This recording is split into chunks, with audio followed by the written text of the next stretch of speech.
Muito bem, tá gravando sim, sejam todos bem-vindos a esse canal. Hoje eu vou encerrar com vocês a nossa playlist de teoria dos conjuntos. Vamos ver o diagrama de Venn, mas aproveita e já se inscreve aqui no canal. Bom, até esse ponto nós já estamos bem familiarizados com o diagrama de Venn, não é? Que é a maneira de representar graficamente um conjunto. Vamos dar uma pequena revisão, né? Vamos supor que eu tivesse aqui um conjunto A, que fosse os elementos 1, 2, 3 e 4. E o conjunto B, vamos supor que fosse os elementos 2, 4 e 6. Se eu fosse representar o conjunto A no diagrama de Venn, eu faria um círculo, marcaria um pontinho e vou listando todos os elementos do conjunto A. A mesma coisa se eu fosse representar o conjunto B. Beleza? Beleza. Sem nenhum mistério. Agora, eu quero que vocês observem o seguinte. Se eu fosse determinar a interseção entre o conjunto A e B, eu faria o quê? Interseção é aqueles elementos que aparecem tanto em A quanto em B. O 1 aparece só em A, não entra. O 2 aparece em A e em B, então eu vou escrever aqui. O 3 aparece só em A, o 4 aparece em A e em B, então a interseção é essa. Se eu fosse representar isso no diagrama de Venn, eu teria o quê? Eu teria o conjunto A, vou entrelaçar com o conjunto B, desta forma. E aqui nesse centro, eu vou representar esses termos da interseção.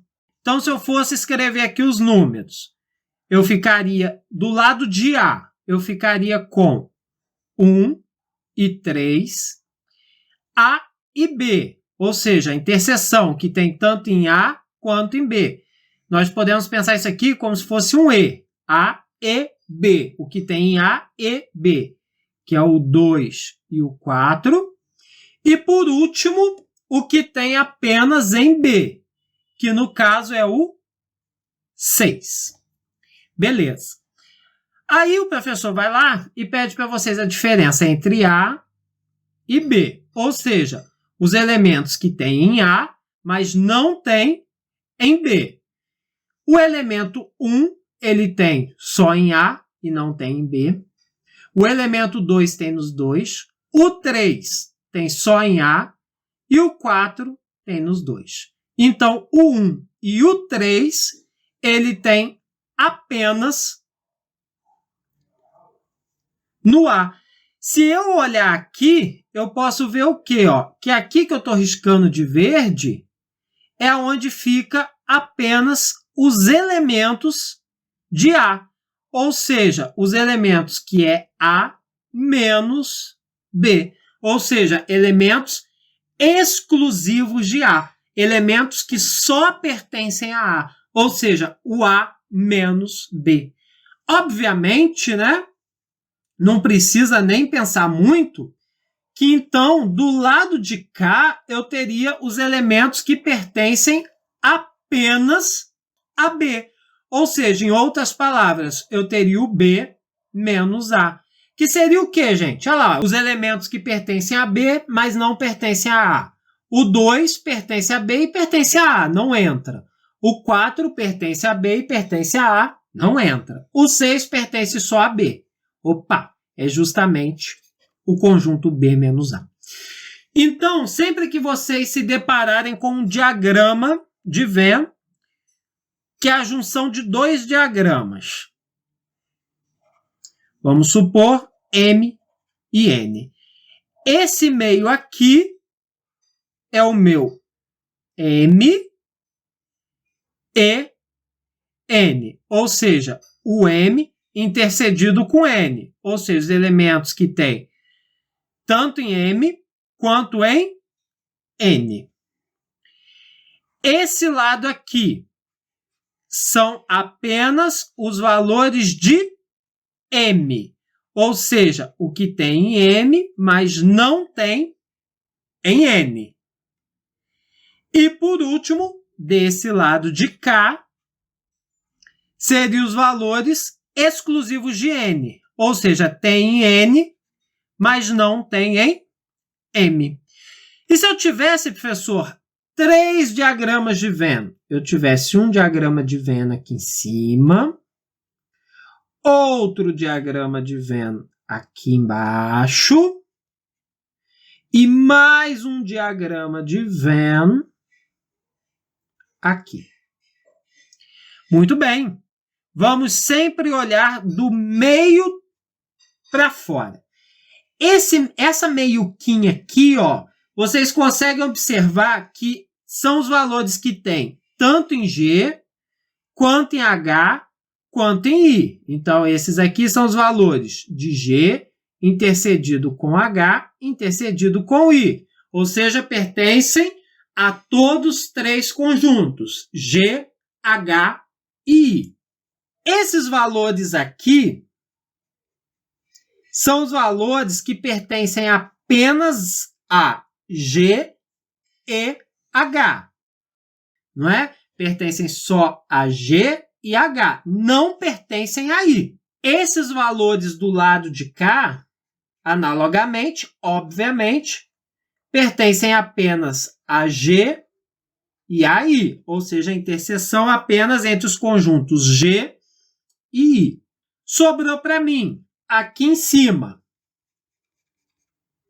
que são exclusivos de G, ou seja, G menos H menos I, ou seja, único e exclusivo de G, beleza?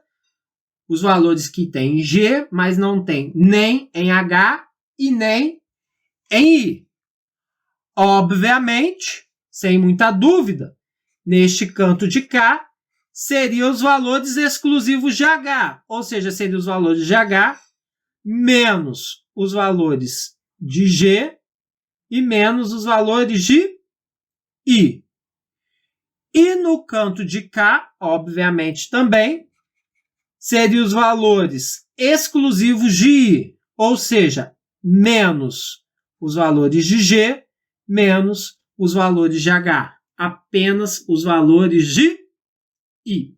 E por último, nesse cantinho aqui, mas não menos importante, seria os valores de H intercedido com I. Ou seja, apenas os valores que pertencem tanto a H quanto a I, mas não pertencem a G.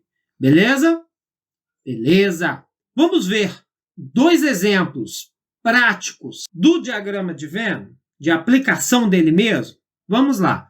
Se ficou alguma dúvida, volta no início do vídeo, vai assistindo aos poucos. Se necessário, volta nos vídeos anteriores. Se você não entendeu bem essa questão de diferença, união, interseção, né? Volta nos vídeos anteriores para poder entender bem esse diagrama de Venn. Beleza? Não tenha medo de gastar tempo. Se for preciso, volta lá no primeiro vídeo e vem assistindo para aprender de forma eficaz. Então, bora por exemplo. Foi consultado um certo número de pessoas sobre as emissoras de TV que habitualmente assistem. Observa-se que o resultado é o seguinte: 300 pessoas assistem ao canal A. 270 pessoas assistem ao canal B. Das quais 150 assistem ambos os canais, A e B. E 80 assistem a outros canais distintos de A e B. Qual foi o número de pessoas consultadas? Vou fazer 2 diagramas. Um diagrama em que eu vou colocar as pessoas que assistem o canal A e outro diagrama que eu vou colocar as pessoas que assistem o canal B. São 2 canais na discussão, né? Então, 2 diagramas. Nós aprendemos que essa meiuca são os valores que pertencem tanto a A quanto a B. E eu sei que é 150 que assistem tanto a E quanto B. Então, vou escrever aqui 150. Eu sempre começo com a interseção central, tá? Se for 2 diagramas, eu começo naquela interseção com 2. Se for 3 diagramas, eu começo com a interseção de 3. Por exemplo, diagrama A, B e C. Eu começo com a interseção de A com B com C, tá? Começo sempre do meio, indo para as pontas, tá? Agora eu vejo aqui, ó. O problema me disse que 300 pessoas assistem o canal A. Porém, 150 assistem o B também. Se 300 ao total assistem o A, quantos assistem apenas o A? Não assistem o B. Seria os 300 menos 150, que vai dar 150. 270 pessoas assistem o canal B. Beleza, 270 pessoas assistem o canal B. Porém, 150 também assistem o A. Então, quantas assistem só o canal B? 270 menos 150, que vai dar 120 pessoas. E nós ainda temos que de um universo de consultados, que é o que a gente quer descobrir, 80 não assistem nada. Então, o meu universo vai ser o quê? Vai ser os 150 que assistem apenas o canal A, mais os 150 que assistem tanto o A quanto o B, e mais os 120 que assistem só o B, com mais os 80 que não assistem nenhum dos outros 2 canais. Beleza, professor? 150 com 150 vai dar 300, com mais 120, 420, com mais 80, 500. Então foram consultadas 500 pessoas. Muito bem. Vamos agora para o último exemplo, para encerrar com chave de ouro esse nosso vídeo e a nossa playlist de teoria dos conjuntos. Bora comigo para o último exemplo. Em um curso de idiomas, foi feita uma pesquisa com adolescentes para verificar quais línguas estrangeiras eles gostariam de aprender. O resultado foi: 23 gostariam de aprender inglês, 24 gostariam de aprender espanhol, 25 gostaria de aprender italiano, 12 gostaria de aprender inglês e italiano, 10 gostaria de aprender italiano e espanhol, 9 gostaria de inglês e espanhol, e 7 gostaria de inglês, espanhol e italiano. Muito bem, eu tenho 3 línguas diferentes. O inglês, que eu vou chamar de S, o espanhol, que eu vou chamar de E, e o italiano, que eu vou chamar de I. São 3 línguas, eu vou fazer 3 diagramas bem grandes aqui para a gente poder fazer bonitinho o que a gente tem que fazer. Muito bem. Aqui é o inglês, o espanhol e o italiano. Até aqui nenhum mistério, né? Vou começar pelo central. Vou começar por quem? Sempre.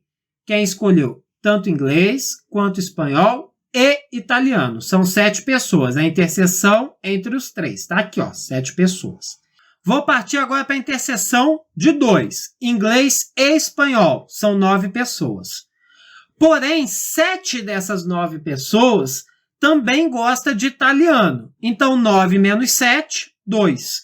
2 gosta exclusivamente de inglês e espanhol. Vamos para a próxima interseção de 2, ó, italiano e espanhol. Italiano e espanhol fica aqui. São 10 pessoas. Porém, já usei 7 que também gosta de inglês. Então, 10 menos 7, 3. 3 pessoas gostam apenas de espanhol e italiano. Última interseção de 2, inglês e italiano. 12 pessoas gostam de inglês e italiano. Porém, 7 também gosta de espanhol. Vamos ver quantos gostam só de inglês e italiano? 12 menos 7, 5. Beleza, professor? Muito bem. Agora vamos partir para os únicos, né? Quem gosta só de italiano? Italiano é aqui embaixo. Italiano são 25. Mas eu já gastei 5, 7 e 3. Então, vou ficar, vamos fazer aqui no rascunho, ó. 5 mais 7 mais 3 vai dar 15. 25, que gosta de italiano, menos os 15, que gosta dos outros 2 idiomas, vão dar 10, que gostam apenas do italiano. Aqui no problema, eu vi que 24 gostam de espanhol. Espanhol está aqui. Porém, desses 24, tenho 2 que gosta também de inglês, tenho 7 que gosta também de inglês, italiano e espanhol, e tenho 3 que também gosta de italiano. Então, eu vou fazer 2 mais 7 mais 3, que vai dar 12. E dos 24 que gostam de espanhol, tirando os 12 que gostam de outros idiomas também, eu fico apenas com 12. Muito bem. Vamos ver agora quantos gostam apenas de inglês. São 23 que gostam de inglês. Mas eu tenho que tirar os 2 que gostam também de espanhol, os 7 que também gosta de espanhol e italiano, e os 5 que também gosta de italiano. Vai dar 2 mais 7 mais 5, 14. Então, 23 que gosta de inglês, menos os 14 que gostam de outros idiomas também, vão dar 9 que gostam apenas de inglês. No universo total, nenhum deles, ninguém gosta de nada, né? Não tem nenhuma exceção, né? Não teve nenhuma abstenção de votos nem nada. Então, o meu universo, ou seja, o número de entrevistado, vai ser os 9 que gostam só do inglês, mais os 12 que gostam só do espanhol, mais os 10 que gostam só do italiano, mais os 7 que gostam tanto de espanhol, quanto inglês, quanto italiano, mais os 2 que gostam só de inglês ou italiano, mais os 5 que gostam de inglês e italiano, mais os 3 que gostam de italiano e espanhol. Realizando essa soma, 9 mais 12, 21, 21 com mais 10, 31, com mais 7, 38, com mais 2, 40, com mais 5, 45, com mais 3, 48 pessoas foram entrevistadas nesse curso. Se ficou alguma dúvida, não fecha o vídeo não. Volta aí para poder tentar entender bem e desenvolver sozinho esses mesmos exemplos. Mas, se você concluiu até aqui perfeitamente, encerramos a teoria dos conjuntos. E por enquanto é só. Se você está gostando dos nossos conteúdos, deixa o gostei, se inscreve no canal, ativa as notificações, assista esses vídeos que eu vou deixar indicados por aqui e compartilhe o nosso conteúdo por aí. Forte abraço e até a próxima. Fui!